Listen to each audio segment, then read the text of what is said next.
akan ada nanti tiba orang-orang hebat. Liyasu'u wujuhakum.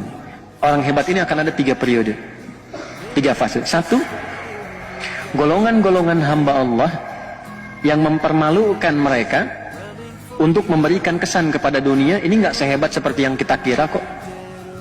Teknologinya paling canggih, intelijennya, strateginya, penyadapannya gitu kan, sehingga propaganda yang dibuat keluar itu seperti yang tadi saya sampaikan, propaganda keluar tuh begitu, selalu menampakkan nggak ada apa-apa, kita yang paling hebat nih, kecil kok, cuma ormas kecil gini ya, dibanjirin aja selesai gitu kan. Tapi kan nggak selesai-selesai. Sayangnya beberapa orang terpengaruh dengan itu ya, nggak ngaji. Akan ditemukan, kata Allah, satu golongan hamba akan muncul. Hamba-hamba ini begitu terlatih untuk menunjukkan kepada dunia, mempermalukan wajah mereka di dunia. Oh, ternyata yang selama ini kelihatan seperti hebat, gak hebat-hebat juga. Random habis juga, kena juga. Ya, biayanya sama biaya yang kecil-kecil.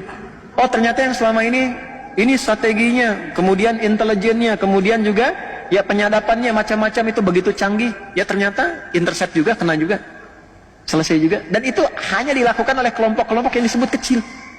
Jadi untuk memberikan kesan kepada dunia yang besar, negara-negara yang merasa punya militer, punya pesawat tempur dan sebagainya, Anda kemana aja selama ini? Enggak, bukan masalah iman, bukan masalah keyakinan, cukup jadi manusia aja. Tapi bagi orang Islam, kemanusiaan itu dilampaui dengan keimanannya. Imannya kemana? Gitu, ditampakkan liyasu'u wujuhakum, itu satu, untuk mempermalukan wajah mereka di hadapan dunia. Ternyata selama ini yang disebut hebat cuman begini aja. Lantas Anda yang tidak punya ya apa yang mereka miliki orang-orang hebat ini, tapi memiliki alat-alat yang Anda klaim canggih, lebih hebat daripada mereka. Ini orang-orang nggak punya landasan pacu untuk pesawat tempur, pesawat tempurnya nggak punya, senjata nggak lebih hebat dibandingkan dengan negara-negara yang ada lain sekarang. Orang-orang negara-negara yang mengatakan di situ muslimnya banyak misalnya, atau negara-negara Islam, atau umumnya dunia pada umumnya yang pesawatnya hebat, alutsistanya banyak dan sebagainya dan seterusnya, diam. Sementara yang disebut terbatas ini tiba-tiba mempermalukan, oh dengan begini aja selesai, bisa kok. Ya itu satu. Waliyadkhulul masjidah kama dakhuluhu awwala marrah. Nanti ada golongan kedua. Ya, golongan kedua ini sudah menyelesaikan semua konflik yang ada di situ, menenangkan kembali sampai Masjidil Aqsa dibebaskan. Fase kedua.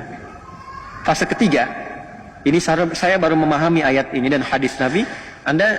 Ini hadis Nabi ini, jangankan kita, orang Yahudi sendiri pun begitu yakin dengan hadis ini. Jadi saya kasih tahu rahasia ya, ini diantara kita saja nih. Ya. Ini mau habis nih, 5 menit, 10 menit lagi lah ya waktunya. Saya mohon izin tambah 25 menit tadi.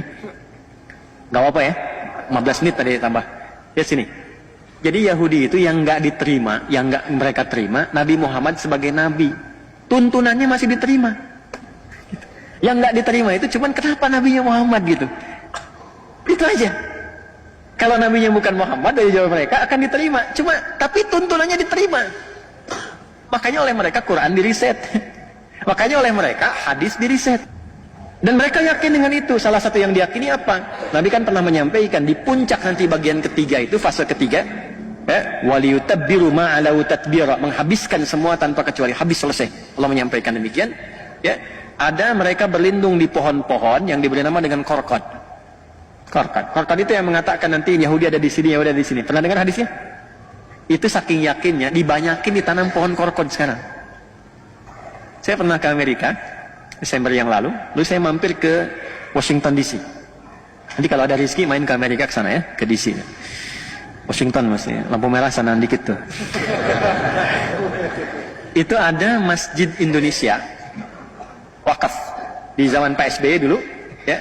Ada dana abadi umat itu sebagian yang mau dikirim untuk beasiswa, membiayai ke Al-Azhar dan sebagainya, itu sebagiannya dialokasikan untuk beli satu gereja tua ya, yang dikonversi jadi masjid di DC, di Washington DC. Yang menarik itu adanya di pemukiman Yahudi. Ya, saya masuk situ, saya lihat pemukiman Yahudi itu. Langsung cepat aja. Itu yang ditanam pohon korkot rata-rata. Termasuk di lingkaran gereja yang sekarang jadi masjid itu. Saya dengan DKM jalan, saya bilang, Mas, ini pohon apa coba? Apa bisa? Inilah pohon korkot. Ya. Itu menarik. Jadi mereka pun yakin, sampai sekarang pun ditanam itu. Dan Anda kalau baca tekstual saja, secara tekstual, Anda akan menyimpulkan, oh ini hadisnya ekstrim nih, masa dihabisin sampai ke pohon, pohonnya bilang bunuh. Bukan begitu cara memahaminya. Ini hadis, termasuk ayat tadi, itu berbicara tentang konfrontasi militer. Dan problemnya apa? Saya baru paham sekarang, memahami ayat dan hadis itu. Ternyata, di muka bumi ini, ya, ada beberapa kurang lebih yang mungkin sampai 6 negara lah, ya, yang di dalam konteks kenegaraannya itu sifat-sifat perlindungan militernya melibatkan sampai ke rakyatnya, ke masyarakatnya, termasuk di Indonesia. Indonesia itu kalau berjuang, kalau sudah ada misalnya perjuangan sampai ke konfrontasi militer, misal Belanda datang dan sebagainya, itu bukan cuma tentara yang berjuang, kita pun ikut di situ. Makanya pesantren keluarkan resolusi jihad dan sebagainya, semua angkat senjata bawa gitu. Nah, di dunia ini sekarang ada 6, yang paling aktif itu 2, Indonesia dengan IDF. Yang Israel sekarang. Jadi waktu kejadian kemarin itu pembuktian hadisnya. Makanya saya katakan belajar, lihat tuh.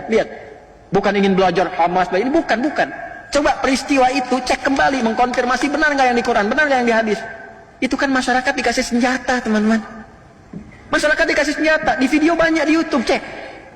Ada masyarakat Palestina konfrontasi dengan masyarakat yang di sana, yang di wilayah Zionis disebut Israel itu rakyat biasa, masyarakat sipil bawa senjata, ditembak tuh orang Palestinanya, selesai. Yang polisinya diam-diam aja begini, dibiarin kena. Jadi rakyatnya dikasih senjata. Nanti pada periode ketiga, setelah periode kedua itu Masjidil Aqsa bebas, periode ketiganya ada konfrontasi luas, semua masyarakat Yahudi yang ada pada masa itu diberikan senjata dan berlindungnya di balik pohon korkot. Itu yang menjadikan kemudian pertarungan semestanya menjadi meluas pertempurannya. Itu maksudnya. Nah, jadi kalau Anda melihat situasi sekarang dengan karakteristik bom ini, bom itu, emang karakter rusak ini. Ya, tapi tidak bisa dipukul rata, misalnya Yahudi keseluruhan nggak bisa dipukul rata. Yang rusak-rusak aja nih. Yang apa? Yang Zionis, yang diklaim dengan Israel sekarang itu. Ya, yang lain-lainnya mungkin ada yang baik-baik juga ada. Ada Robi-Robi yang mengatakan itu mereka memang perusak, ada Robi yang begitu. Nah, itu mungkin kalau dia tarik ke atas itu yang 70 orang disebut di Al-Araf 155 tadi. Generasinya itu tuh. Tapi tinggal sedikit. Tapi ujungnya kan kalau nggak beriman sama aja kufur. Tapi setidaknya membawa sifat kemanusiaan yang jelas. Tapi pada umumnya yang rusak lebih banyak. Ya, kalau mendiamkan sesuatu yang rusak kan sama rusak juga. Ya kan? Jelas ya?